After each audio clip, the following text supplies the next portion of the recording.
Welcome to USA Global TV and Radio, where our mission is to provide education, entertainment, hope, and inspiration. USA Global TV and Radio connects you with experts and audiences all around the world every single day to help you succeed in business and to live a richer life.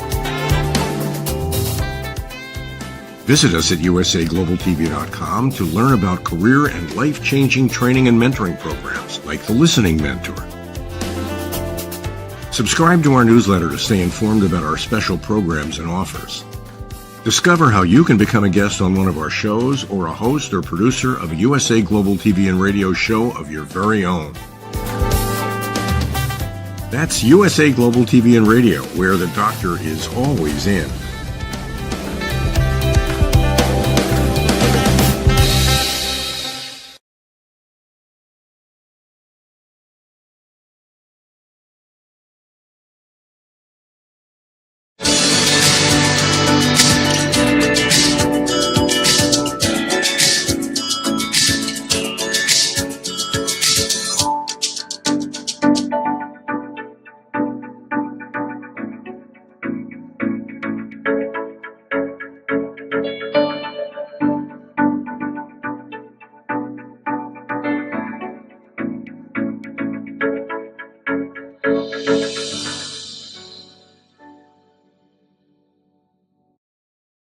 Hello, beautiful soul family, and welcome to Weekly Wisdom and Insights, your home for spiritually guided transformation and empowerment. I am your host, DearJames, and together with the unseen, Spirit, Source, and Symphony, we look at the current energies, the intuitive wisdom and insights, and we go as guided. And par for the course, lots of action, intensity, and change. And it's all really culminating and building from this back when we had the super full moon, the last super full moon in Gemini. Then we had Neptune direct, and now upcoming we have the Sagittarius new moon that is coming up on Friday, and then on Sunday is the solstice, the December solstice. So there's a lot of energy, and we're going to cover the solstice next week. That'll be the final show for 2025, this 9-year. So let's stay where we are from the unseen. Welcome, Kiki. Welcome, Alicia. So here we have this very interesting, let's just get to the numbers and the astrology of it. So first off, we have 12. December's a 12th month, so that standstill release. It's that peduncle moment. We're right at that point before the cork pops and out, here comes the new. It's 17, following, be led, so show by example. And that's about your soul source connection. It's a 9-year. We're completing that. Small restraint, surrender. And then contemplation, which is an overview, a higher view of things, which is important. But really, it's number 2, the receptive force, reflect. This is about the divine feminine within all of us. And so we are working heavily with the receptive force, as we will, for our main theme and so forth, and moving into 2026. But let me just jump quickly to this. This is the astrological chart for the new moon in Sagittarius that's happening on the 20th of December. And something that was very interesting with this chart, when as you know, I intuitively read the chart, I look at the angles, any oppositions or trines and sextiles and squares and so forth. And immediately I heard a phrase that I have never heard before. And that phrase was and is concentrated eclipse.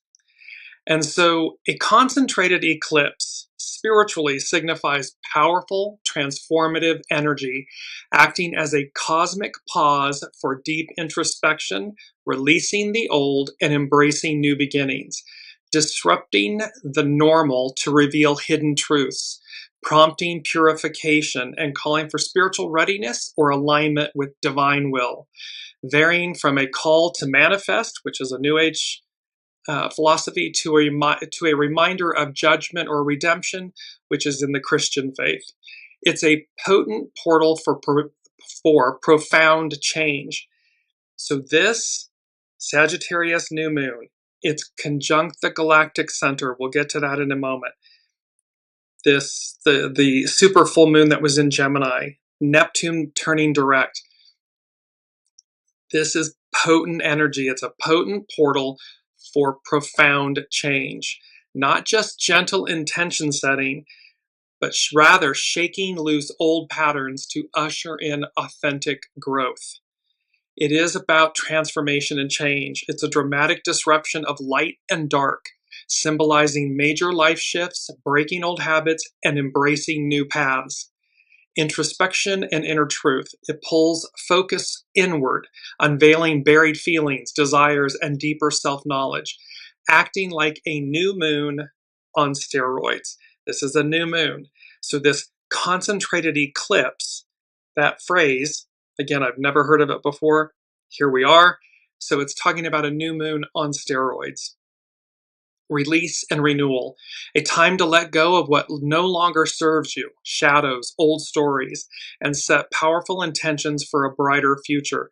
We've talked about this a lot, about emptying our vessels, polishing our stone, making room for the new. And so here, right on time, and that, let me just bring it up really quick, and it's Sagittarius, it's the archer. It's about hitting the bullseye and really this release. And in this chart, let me just pull it back up. You'll see that all of the action is actually centered or directed, pointing towards Saturn and Neptune. They're in the lower right of the wheel between the 5th and 6th houses. So here, Neptune's just gone direct, never to be back in Pisces in our lifetime. Again, it's a 165-year cycle. It's going to, and both of them, Saturn and Neptune, are going to co-present at that 0 degrees of Aries in the early part of 2026, like with January, latter January, for a good year plus. They're going to co-present. This is major endings. It's a 9-year into a 10-year. That's a small cycle. These are big cycles. Pluto hasn't been in Aquarius since, the French-American and Industrial Revolution. So you get the magnitude. And here the unseen is talking about this concentrated eclipse. And lastly, just to say, seen by many as a sign from the divine, it's about divine communication, a movement or a moment to connect with the divine, the cosmos, and universal rhythms. So all of this entire journey of Weekly Wisdom and Insights has been about aligning your soul source connection, honing and polishing your stone, emptying your vessel, making space for the new, letting go of the old stories, the scripts, the labels, the identities, the masks, all of this stuff that actually weighs us down as opposed to, liberates us, frees us up to take on this next octave of being. And it's as above, so below. We've talked about that a lot. As above, so below. All the major outer planets are changing signs within a 16-month window. It hasn't happened in eons that, like a Swiss clock, everything's going click, click, click, click, click to advance humanity and the whole of the whole forward. So let's jump to our main theme. And that is 2026, a new perspective - approach to life, divine intervention. So this is about a whole new, so 2026 coming up, it's all about a new perspective, how we see things, literally. Keep in mind, divine feminine, the divine. How the divine feminine, the receptive force, for 2,000 plus years has been, oppressed and suppressed and maligned and, just really had a rough go. Well, here she comes. And it is number 1 from the unseen this week. The receptive force takes the lead, overcoming the pain of the past. And when they said this, when I heard this from the unseen, the receptive force takes the lead, it was like a racehorse announcer. It was literally like that thoroughbred, the race, and the receptive force takes the lead, that she outperforms, she delivers, and she's, it's like the Triple Crown. She comes forward at exactly the right moment. That awakens that within all of us. Again, this is not about gender and sexuality or anything of that. This transcends all of that, because we have both divine masculine and divine feminine within us, regardless of gender. So the issue here is how this awakening and this pivotal transformation of the divine feminine, the receptive force, soul source connection, takes the lead, overcoming the pain of the past. And we have divine intervention. So divine intervention means a deity, God, the divine, actively stepping into human affairs to change a situation, often through miracles or unexplainable events, guiding destiny, providing protection, or answering prayers, seen as a supernatural act beyond natural laws to bring about a specific outcome, like a miraculous rescue or a life-altering turn of events. It's the belief that divine power influences human lives, sometimes subtly, like guiding thoughts, or dramatically, like parting the Red Sea. We've talked about this too. Just because what we would call biblical events, occurrences, haven't, air quotes, happened in 2,000 years, doesn't mean they won't. They've happened before, they'll happen again. And so key aspects are the divine directly interfacing and interacting with the natural courses of events. The event defies normal explanation, leading people to attribute it to the divine, meaning it's something that can't be explained. It occurs to fulfill a divine plan, bringing glory to God the divine, or answer pleas for help. It can range from produced and profound miracles, like a resurrection, parting the seas, to more subtle shifts in fortune and destiny. And we had that aspect about, those that will rise and those that will fall. And so here, this is speaking about this divine intervention is about, it can be from the subtle of in fortune and destiny. And lastly, examples of it are like the biblical Exodus, Master Jesus' miracles, personal near-death experiences that feels divinely orchestrated. Welcome, Colleen. So 2026, a new perspective -- approach to life, divine intervention. And the receptive force takes the lead, overcoming the pain of the past. And it was said like this radio announcer. So there's a great, there's an intensity, when you're listening to the racetrack announcer, there's an intensity to the event, to the moment, to the energy. And of course, when the receptive force takes the lead, crosses the finish line, there's euphoria there in the announcer's voice, and in the fact that, like the Triple Crown, you won the race. So let's jump back, and I just want to go back quickly to our astrological influences, because here it is. It is this concentrated eclipse energy. Again, a phrase I've never heard before. But we're looking at Uranus is retrograde, Jupiter's retrograde. They'll go direct later. Saturn and Mercury went direct. We had that super full moon in Gemini. It was intense, followed right by the Neptune direct, turning direct at that anaretic degree, that final degree of the final sign of the zodiac. And now coming up on the 20th is the Sagittarius new moon. 21st is the solstice.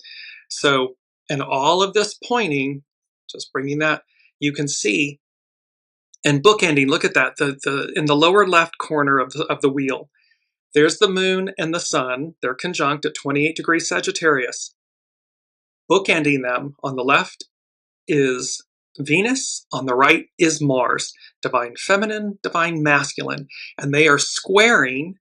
Those are the red lines. They're squaring. It's a frictional aspect. It's energy that needs to be released. Saturn and Neptune at these very final degrees of Pisces before they enter Aries. And then you have that mini grand trine, that's a little mini blue triangle between Uranus, expect the unexpected, Saturn and Neptune, and Pluto, newly in Aquarius. That's been playing out, will continue to play out for some time. And then at the top of the chart is Jupiter. It's conjunct the midheaven, and it is trining Saturn and Neptune. So you see this concentrated eclipse energy, this the way the unseen is describing it.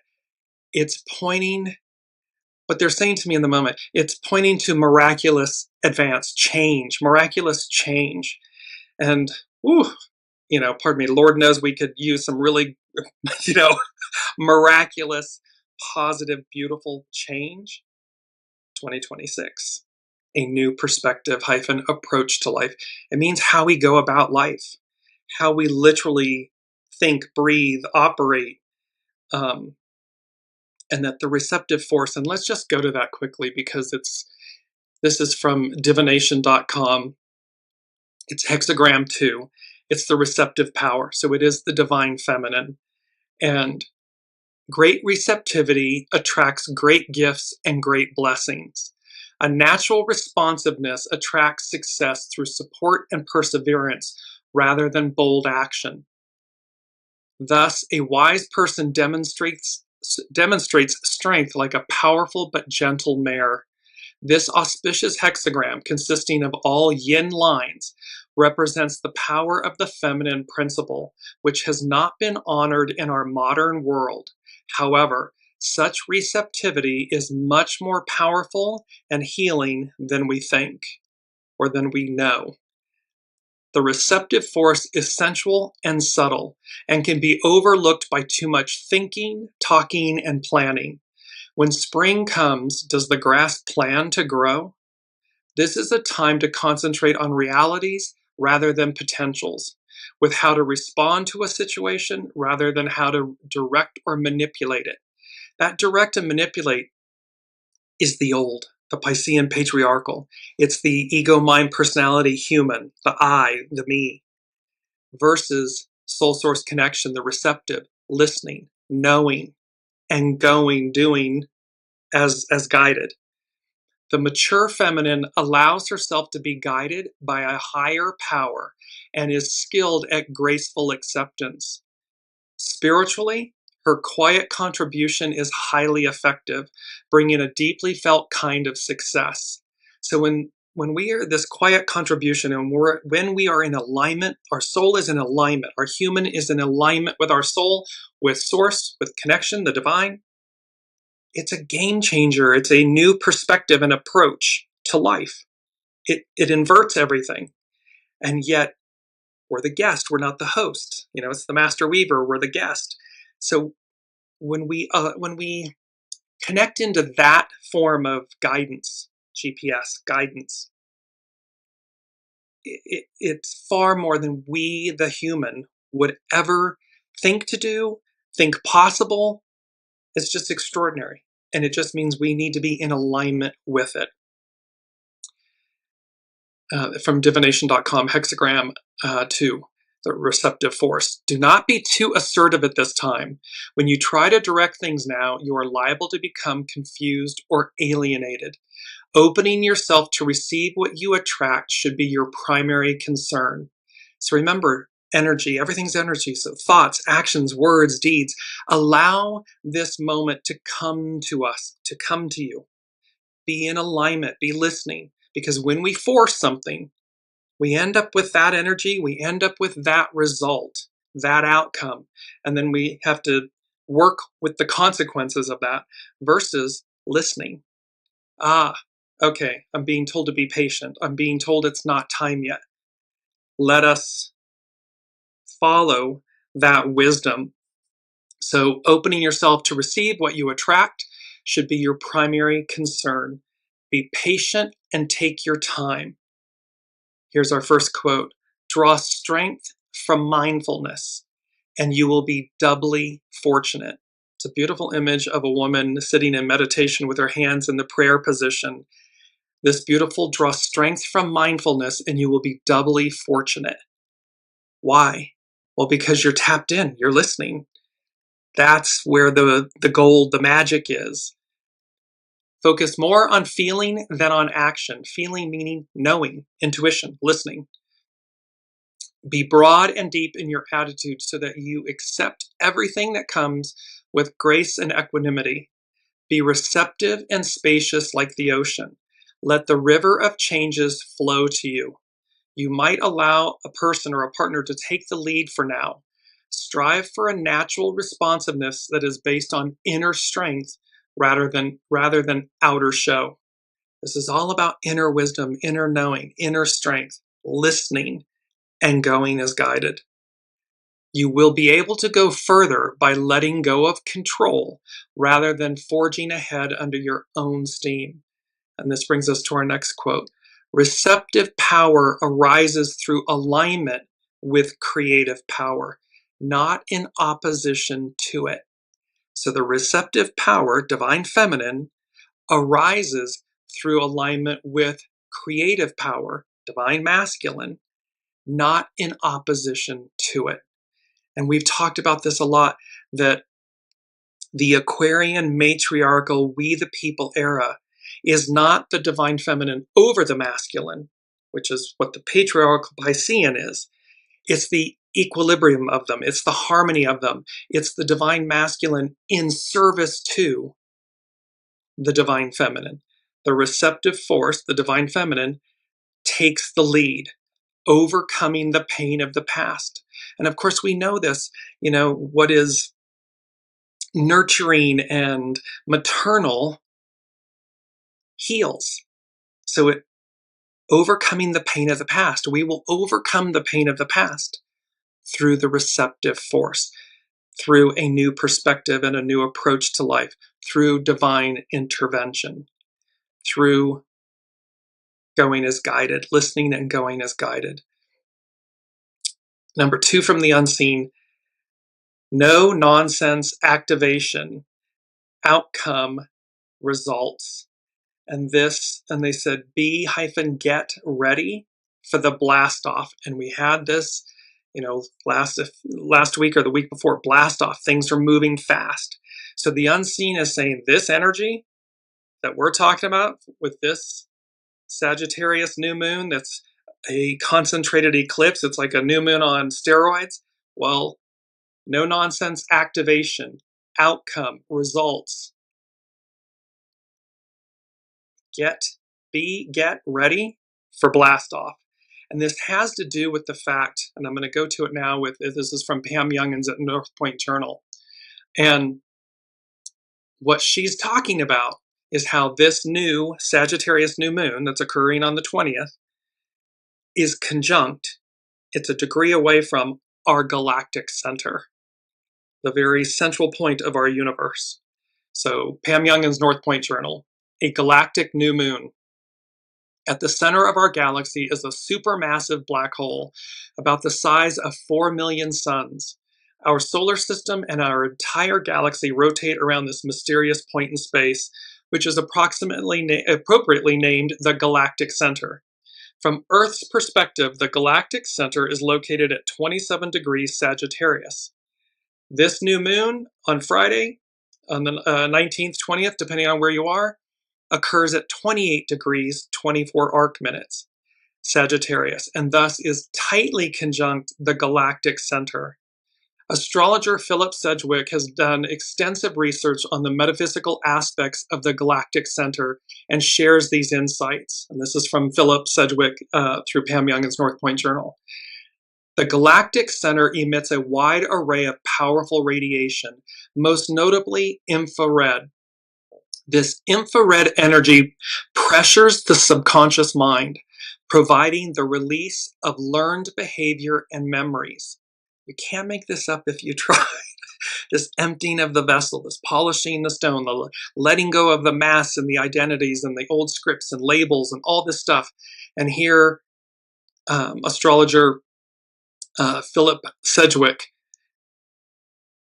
and North Point Journal, Pam Youngins North Point Journal is quoting him that this infrared energy pressures the subconscious mind, providing the release of learned behavior and memories, both negative and positive, all in the interest of moving forward. The energetic crowding process pushes our mentally, emotionally stored data, to clear space for new information to enter both the conscious and subconscious minds. So this concentrated eclipse, as the unseen is calling this Sagittarius new moon, this new moon on steroids, that is tightly conjunct the galactic center, per astrologer Philip Sedgwick, this is about clearing space for new information. To help us conceptualize how the galactic center works energetically, Mr. Sedgwick uses the analogy of running a defrag process on a hard drive, in which, quote, wrong or undesired segments of information and knowledge are deleted, wiped from the consciousness with no trace. At the end of the defrag, all available storage capacity waits at the ready. No nonsense activation, outcome, results. B, get ready for the blast off. At the end of the defrag, all available storage capacity waits at the ready for the next inflow of information, a new perspective, a new approach to life, divine intervention, galactic center. You see where, this is no joke from on behalf of the as above, so below, the divine, the unseen. Continuing from Philip Sedgwick. Quote, the galactic center's infrared jolt to the energy field naturally induces the release of past memories that preclude an individual from making progress in life. The mental barriers to understanding a new idea or receiving insight gracefully yield, the receptive force gracefully yield under this influence. It's the receptive force, it's the receiving. Once the galactic center has cleared the consciousness of undesired knowledge and beliefs, we can then receive a download of information. In this context, Mr. Sedgwick calls the galactic center one of the creator's loudspeaker systems, and informs us that, quote, the information from the galactic center is incisive, direct, informative, and about 6 to 9 months ahead of its time. It's advanced. It's advanced wisdom. It's advanced technology. It's advanced knowing. When the sun and moon align on December 19th, they will activate the galactic center defrag process, clearing the way for new insights and understandings. This influence will be observable in various ways throughout the new lunar cycle. And that's not all. I mean, this is intense energy. Put in the comments. I don't know about you all, but what the unseen is talking about, what Pam Youngins at North Point Journal and Philip Sedgwick are talking about, and how the unseen is literally saying to us, 2026, it's a paradigm shift. It's a whole new world. It's a new perspective, a new approach. It's divine intervention. It's the receptive force. It's this defrag of our conscious and subconscious minds. And it's no nonsense activation, outcome, and results. B, get ready for blast off, because I believe it was Astro Butterfly, there's really no turning back, nor would we want to. However, the point is, there's no turning back. It's number 3 from the unseen, a higher view, vista of things. And this had to do with that fly like an eagle medicine. And they said, you're no longer grounded at the gate. All aboard. And this, pardon me, I've got to put my specs on, in this raised voice. So a higher view and vista of things. Fly like an eagle, it's eagle medicine. We have a higher overview of things. You're no longer grounded at the gate. And then this shouting voice, all aboard. And then mixed metaphors. All of this speaking to an expansion of understanding. I'm going to come back to mixed metaphors in a second. I just want to finish up with Pam Youngins, so North Point Journal. So she said, and there's more. Even if it were not aligned, meaning this new moon in Sagittarius, even if it were not aligned with the galactic center, this last new moon of 2025 would still be considered a powerful event. The lunation is square, that's a frictional aspect, so it's square both Neptune and Saturn in Pisces, thus activating the Saturn-Neptune conjunction and requiring us to face a reality that we may have been avoiding. Potential manifestations include confusion or discouragement as illusions fade and masks dissolve. Core beliefs are challenged and may be rewritten. The status and integrity of partnerships, alliances, financial matters, and creative endeavors are highlighted with the new moon conjunct both Venus and the asteroid Juno in the late degrees of Sagittarius. The lunation is also separated by only 5 degrees from Mars in early Capricorn, increasing determination, self-reliance, and the ability to pour our energy into a longer-term goal. Everything, the unseen, the divine, everyone is conspiring on our behalf for this present-future energy outcome, transition, change, defrag. It's a longer-term goal, and yet it's immediate. It's here. And remember, the unseen said some shows ago that with Pluto in Aquarius and everything, that it would be front-loaded. These energies would be front-loaded, meaning they would be most intense for the first 1, 3, 5 years, and then kind of mellow out, dissipate, mellow out. So there's going to be an intensity in this transition, in this renewal process. Pam Youngins.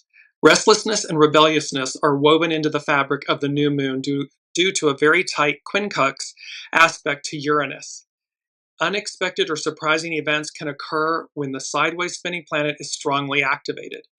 Meanwhile, Luna's quincunx to Sedna in early Gemini tells stories of deception, betrayal, and abandonment, offering us the rewards of our efforts and for our attention to self-care.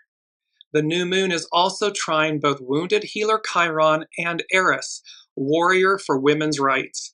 With these lunar aspects, we are overcoming victim consciousness and gaining the confidence to take positive, assertive, unapologetic action. So wounded healer Chiron, conjunct Eris, the warrior of women's rights. The receptive force takes the lead, overcoming the pain of the past. That's the warrior, that's the victory, that's the 6 of Wands in the tarot. And this is, of course, Eris, representing the warrior of women's rights, and Chiron representing the wounded healer and how we heal. And finally, a crossroads. The new moon is also tightly conjunct the asteroid Hecate at 27 degrees, 50 arc minutes Sagittarius, who is known as, quote, the goddess of the crossroads. This mysterious figure is depicted as carrying torches that light the way in times of darkness. In ancient portraits, she is shown to have 3 heads, each of which looks in a different direction. The Greeks believed that Hecate was the guardian of travelers and those who were lost. She represented wisdom and the light that guides us across thresholds and through uncertain liminal times in which we can perceive both potential and danger. Intense energies. Take a higher view, higher vista of things. Fly like an eagle. Use eagle medicine. Hecate is here. Wounded healer Chiron is here. And, pardon me, I just lost my train of thought. Eris is here. So there's so much conspiring on our behalf for this transition, this crossing this threshold, this liminal moment, and that you're no longer grounded at the gate and this shouting all aboard, and then the phrase mixed metaphors. So I want to come back to mixed metaphors. Well, mixed metaphors, in a spiritual context, the use of mixed metaphors can deepen understanding of complex, abstract truths by offering multiple, complementary perspectives that prevent limiting the subject, such as the nature of God or the divine or the path of spiritual growth, to a single narrow image. This is talking about, the unseen is talking about the fact that it's like they're showing me, so we've been given the example of the thoroughbred at the racetrack and the racetrack announcer. And then they're showing me a Clydesdale horse where the blinders are on. The Clydesdales have, blinders left and right, so they don't have peripheral vision. They can only see directly forward. This is speaking this whole 2026, a new perspective, approach to life, divine intervention, the receptive force, mixed metaphors. This is going to deepen our understanding of complex, abstract truths by offering multiple complementary perspectives that prevent limiting the subject.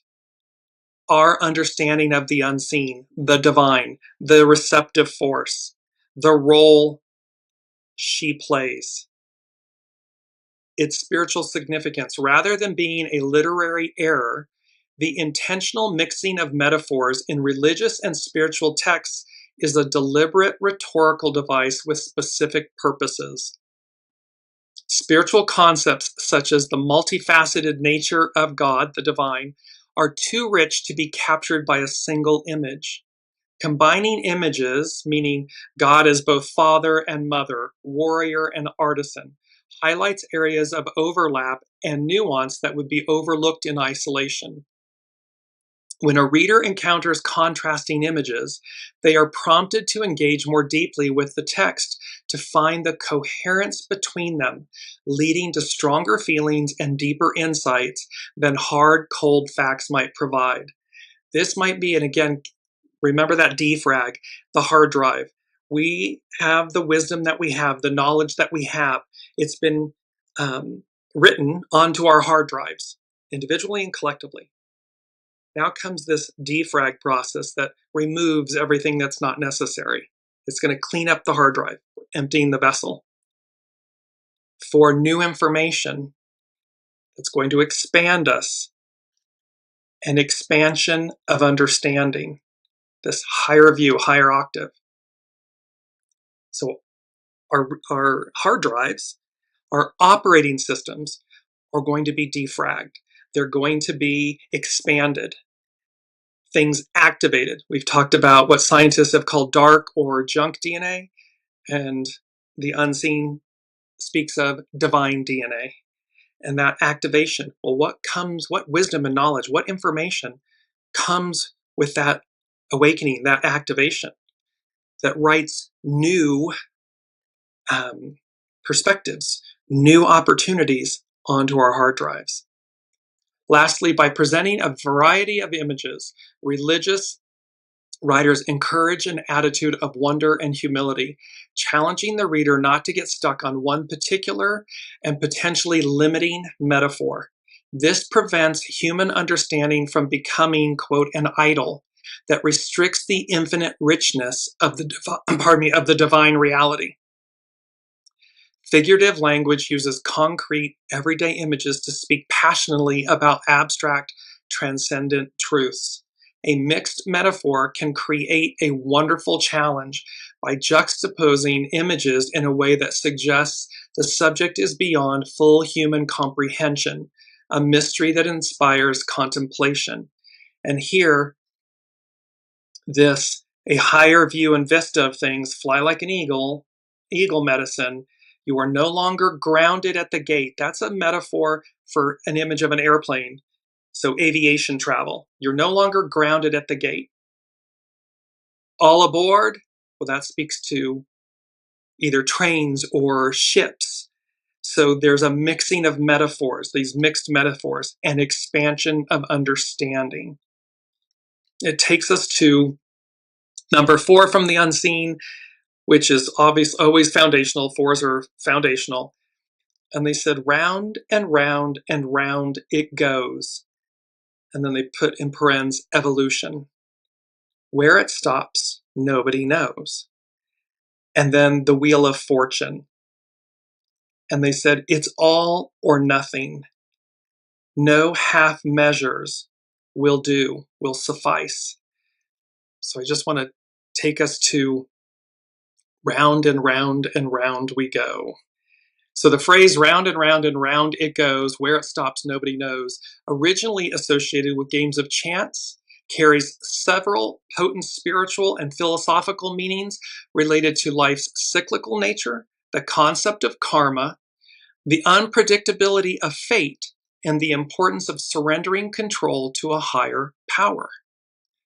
The spinning motion represents the endless repetitive cycles inherent in existence.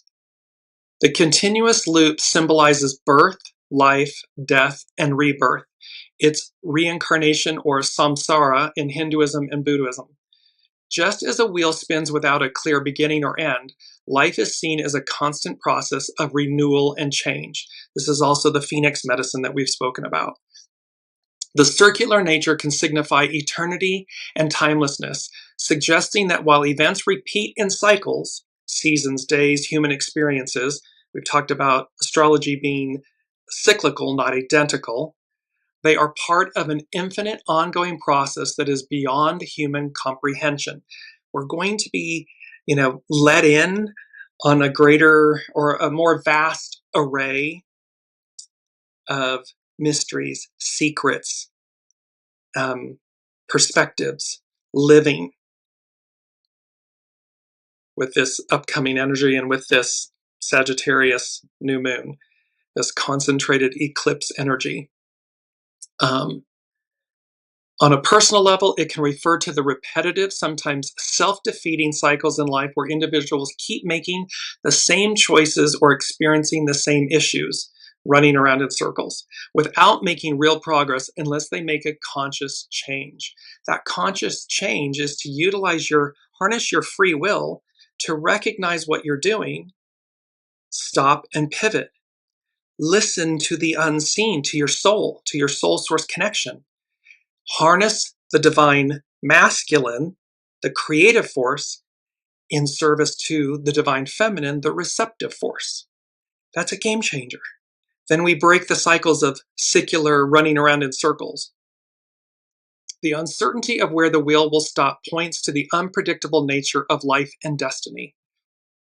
The phrase emphasizes the human lack of ultimate control over outcomes.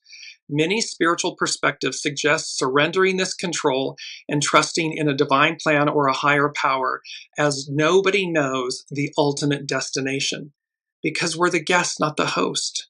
But our soul knows, source knows, the divine knows, the unseen knows. And it's speaking to us all the time. It's just a matter of whether we are listening to it and going as guided. This brings us to the Wheel of Fortune, this beautiful image by Brigitte Ashwood at Luminous Tarot.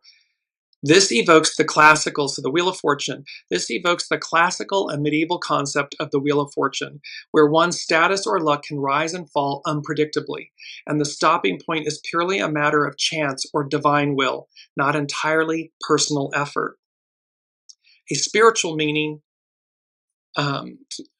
can be the call to embrace the present moment and the inherent uncertainty of the future, rather than constantly striving to know or control what lies ahead. This is, Jesus, take the wheel, take your hand, Carrie Underwood, take your hands off the wheel.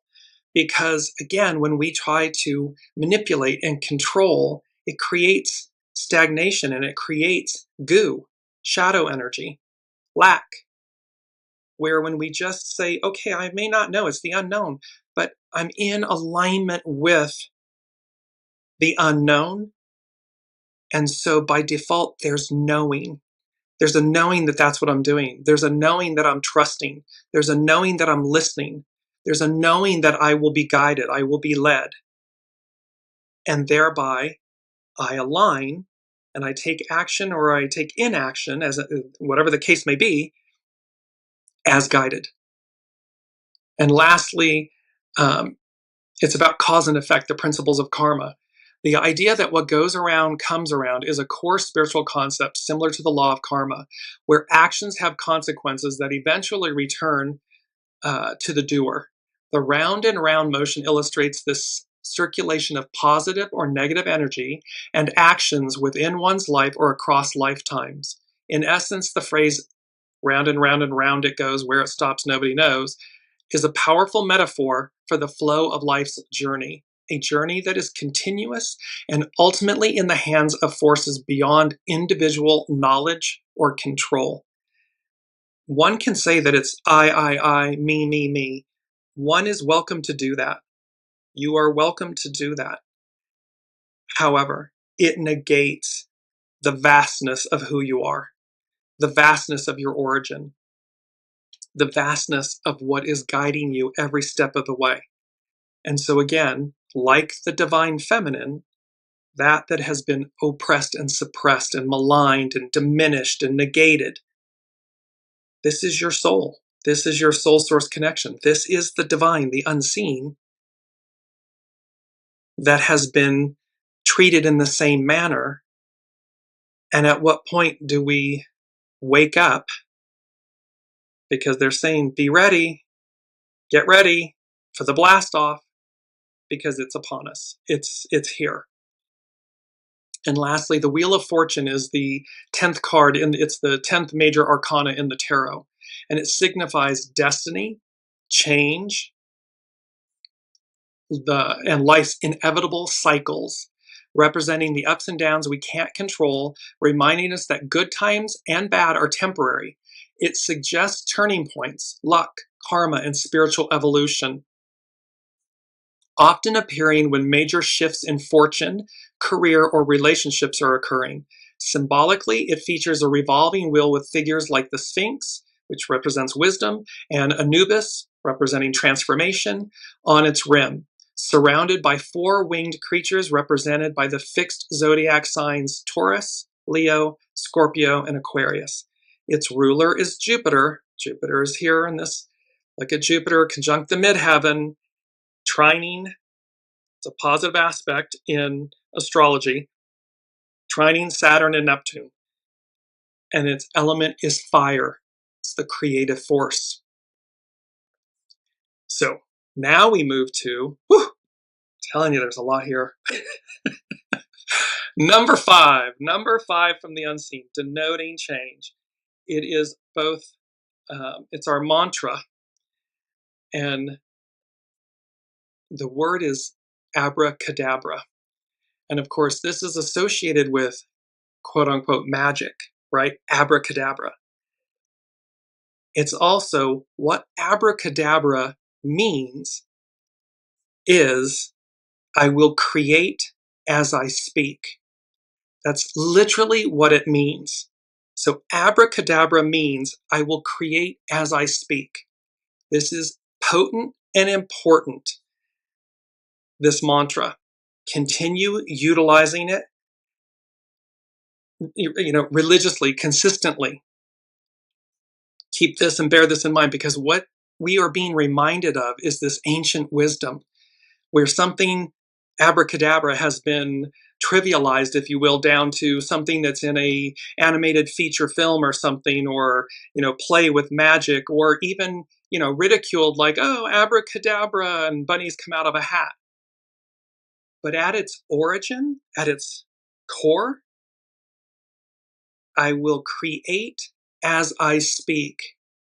It means the words, the thoughts, the words that come out of our mouths are creating, manifesting our reality, our existence, our experience, individually, collectively. So spiritually, abracadabra means I will create as I speak, stemming from Aramaic abracadabra and Hebrew roots, signifying the immense power of spoken words to manifest reality, heal, or protect, rooted in ancient beliefs about creation and divine utterance. This is about like chanting and mantras, the words that are coming out of our mouths. It acts as a spiritual tool for manifestation, encouraging intentional speech and thought to shape one's world, and historically served as a powerful charm against illness. The most common interpretation links it to divine creation, where God spoke things into existence, suggesting our words carry creative energy.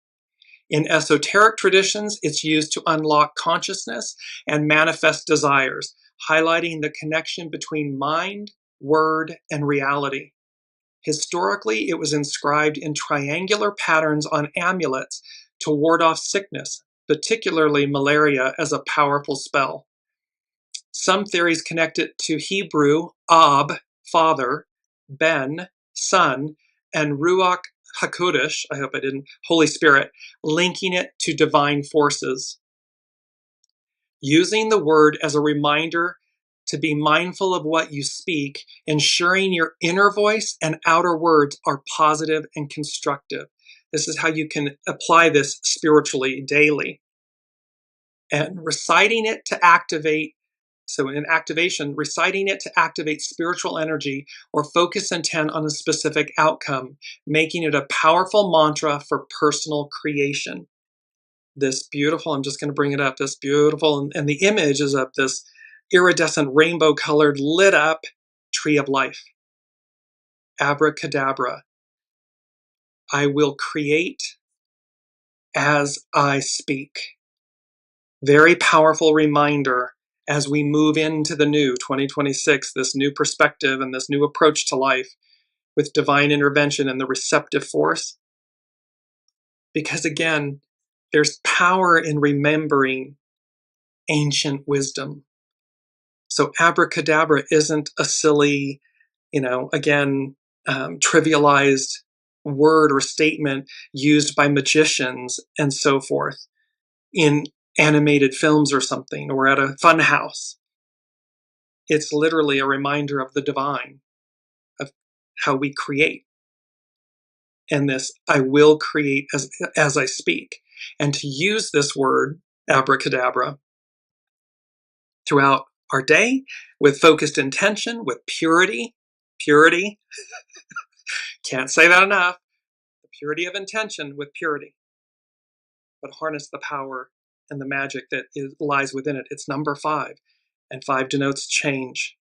So this is how we evolve all of this.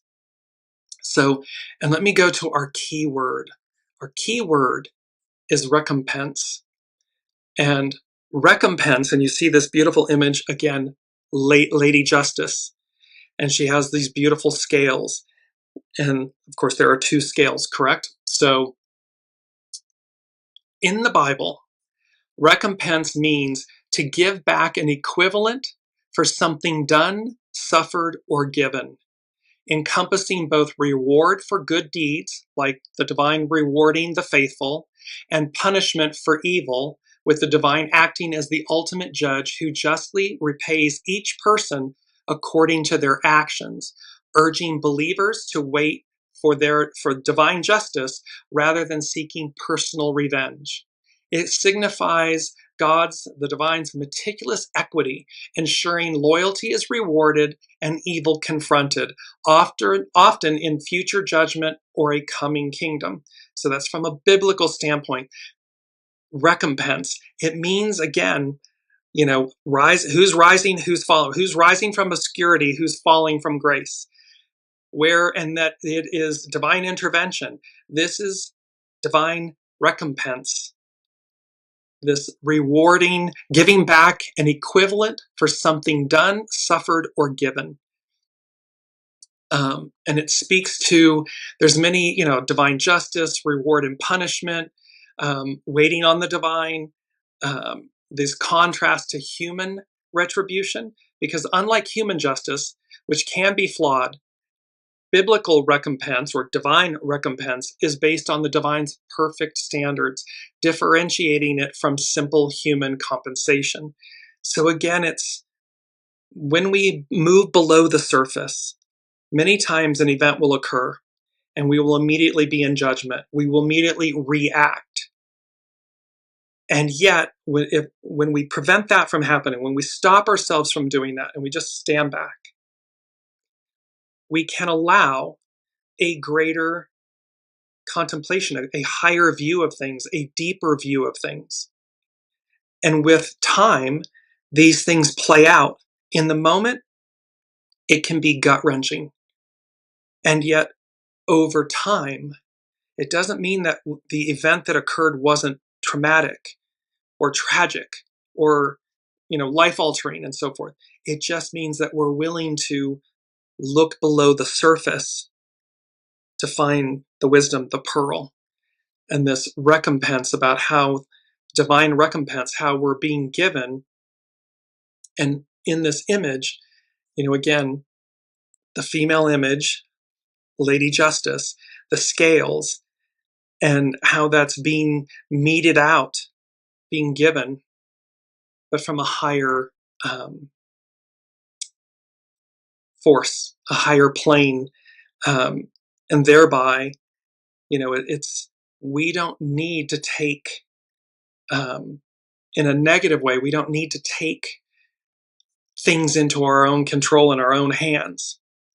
Allow divine recompense to adjudicate, mete out, whether that's something positive or negative. Because again, it's in a sense like karma, energy, everything's energy. And so karma is the balance. It's not retribution. It's the balance, the harmony. So if we're putting out something less than wonderful, that the boomerang, it's already coming back to us. And it will happen in spades. It always does. It may take, air quotes, time, but there's a divine, reasoning for it. We all play our roles, no matter how challenging that is to bear witness to, is what I wanted to say. So last but not least, let's move to Astrology by Lauren. And she is talking about transitions and Thor's hammer. On Wednesday, Neptune made its direct station in the last degree of the last sign of the zodiac. And like a water funnel forming around the drain of our lives, we see many aspects of our lives dissolving, receding, slowly transitioning. All the outer planets are in the process of transitioning. Pluto entered Aquarius last year. Saturn and Neptune both entered Aries and then retrograded back to Pisces for some unfinished business. The same with Uranus after it entered Gemini and now has returned to Taurus. Neptune will re-enter Aries on January 26th, as will Saturn on February 13th. So by February 13th, Saturn and Neptune are going to be at 0 degrees. They're going to be conjunct at 0 degrees Aries, the first sign of the zodiac. And they are going to co-present for, I think it's 12, 14, 16 months, somewhere in that neighborhood. So again, high Neptune, high ideals, the highest ideals. Yes, it represents illusion, delusion, but these higher aspirations, ideals, co-presenting with Saturn, the great teacher, the taskmaster, how to make this, how to ground that, how to bring this into reality together. Uranus will re-enter Gemini at the end of April. In the meantime, we remain in this waiting area before finally crossing the threshold into the next era of our lives. A part of us may be clinging to the familiar, hesitant to let go of what we know. But until we are willing to do so, we will not reach the further shore. And there's a quote that the Unseen gave me years ago that said, "We know what we know until we know." It means that everything is ever changing. Be willing to evolve, to change. Because to this point, Astrology by Lauren, in the meantime, we remain in this waiting area before we cross this threshold, and we might be clinging to something familiar, hesitant to let go of what we know. We know what we know until we know. But be willing to let go. Be willing to change, evolve. She says, however, until we are willing to do so, we will not reach the further shore. The world is shifting, and as it does so, we are being brought along for the ride. And now we are going to be figuring out how and where we will be fitting in to the new scheme that is emerging. Out of the ashes of the old, a new world is emerging. And somewhere in each and everyone's lives, we will resonate with that shift, that change, that awareness of something new, something imminent waiting for us just around the corner. It is literally upon us. It is like, we're using here the image of blast off, this, but it's like being shot out of a cannon. This is the energy. And it is the wheel of fortune. The cyclical nature of evolution, of life, and how we go back to where we began, an octave higher. This isn't about repeating the octave. It's about elevating, transcending, lifting up, that defrag moment that astrologer Philip Roderick is talking about. Astrology by Lauren. When Neptune is asking, what Neptune is asking of us now is to take the very essence, the accumulation of all our experiences, our lives, distilled to its most basic elements so that we may bring these with us into the next phase of our lives. This is about bringing the best of the best and only the best of us into the next chapter, into the next era. So this is where, honing and polishing your stone and emptying our vessels and, defragging and decluttering and making ourselves lighter, ready for the adventure to come, because that's what is before us. You don't want to have some extraordinary opportunity present itself only to have to say, oh no, I've got 6 months or a year worth of stuff I haven't addressed, so I couldn't possibly. Wah, wah. You don't want to be that person. You don't want to be in that place or space. You want to be ready for blast off. So be ready, get ready. Astrology by Lauren. And in this process of distillation, we are also being asked to connect with our own inner Neptune, whether that be spirit, the heart of the matter, or the very essence of our own being. It is this part of us that knows right from wrong, whether we call it conscience, the whisper of intuition, that transcendent voice of understanding. It is this that will serve as a guide as we enter this next phase of our lives. This is your soul source connection. That's what she's talking about here. Hence the necessity to connect with our own inner Neptune. Neptune wants for us. The unseen wants for us. The all that is wants for us, and they want more for us. And that's what's being delivered. That is what's going to happen. As above, so below. Lastly, Mars at the very last degrees of Sagittarius was square Saturn and now Neptune. The Sun, also at these late degrees of Sagittarius, is approaching its squares to both Saturn and Neptune, culminating with the new moon on the 19th. These squares, or the 20th, depending on where you are, these squares are making us all too aware of the transitions that we are being presented with. It can feel like wading through quicksand. It can feel like sadness. It can feel like doubt. Mars, Saturn, and Sun, Saturn can be resistant, avoidant, and riddled with obstacles. Mars, Neptune feels drained, sometimes even defeated and deflated. So, if you find it difficult to get things done over these weeks, these are the culprits. Self-acceptance and patience are required. Let us all be kind to ourselves.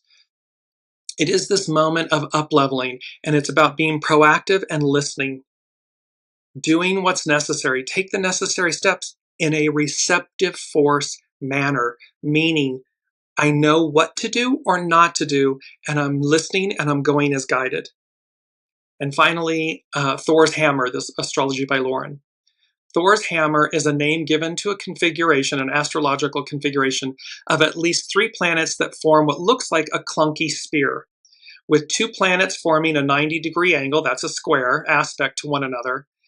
A third one comes to the opposite midpoint of the 2 planets, making a 135-degree angle to each. Stealthily and yet powerful.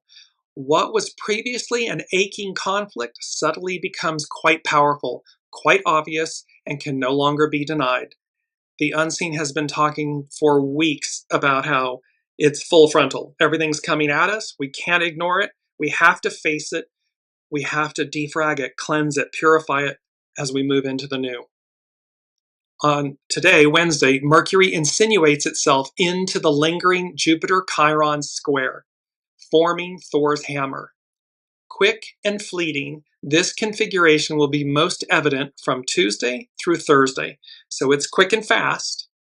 However, to overcome the discomfort of Thor's hammer, we need to face it head on. This is not a configuration for the weak of heart. It requires a willingness to persist, even though it makes things harder. This is because the conflict we are presented with is so ingrained and so persistent, like an old habit or something we have taken for granted, that when we try to change it, it keeps circling back. Well, here comes the defrag. Here comes this Sagittarius new moon conjunct the galactic center, and we're proactive. It's the hexagram 51 and the tower. It's either a proactive tower or it's a reactive tower. That's up to us.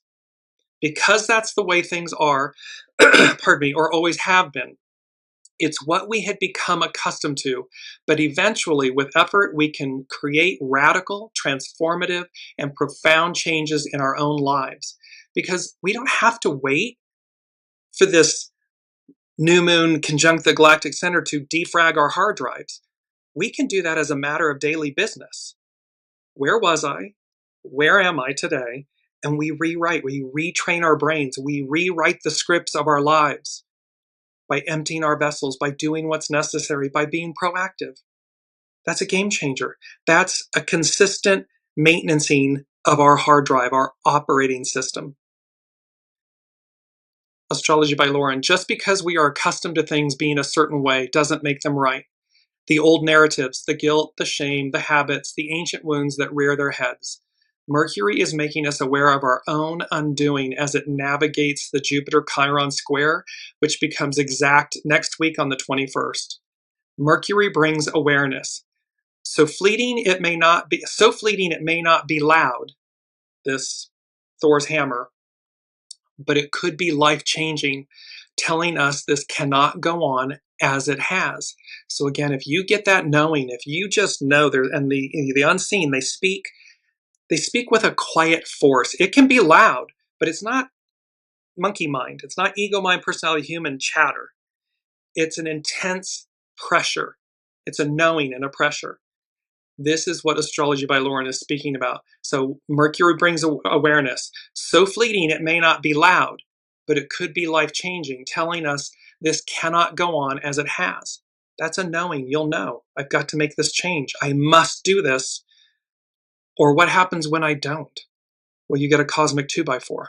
Or opportunities pass you by. They may repeat, they may not. Ignoring it won't make it go away. We are needing to do the hard work of rewriting the narrative.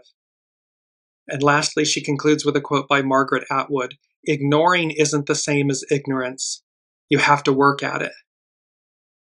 So there's a clarity and a clearness here of the message that you can see interwoven through these various different aspects, from the unseen to the I Ching, the hexagram 2, to Astrology by Lauren, to Pam Youngins at North Point Journal, to Philip Roderick, the other astrologer.